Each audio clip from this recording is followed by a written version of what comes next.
Kara saçın dökülüp örtünün yüzümü, men saçlarım üstünden öptüm ala büdümü. Yöne ara yol düştü, geceleri ayım menin kallı bozuk dovalı. Kara gözlerim senin, senin.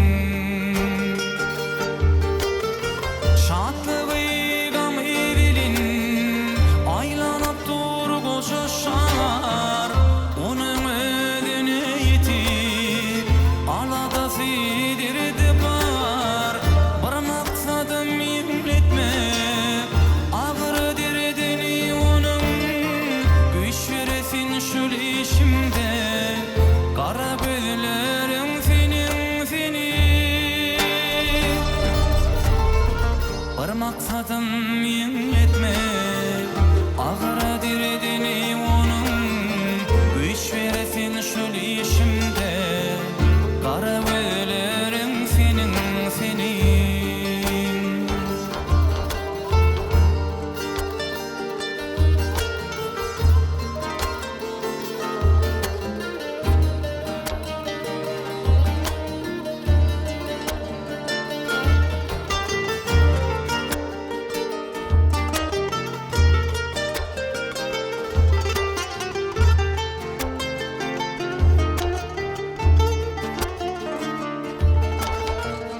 Oklu gülüm, kanlı gülüm, otur gülüm, gidi gülüm.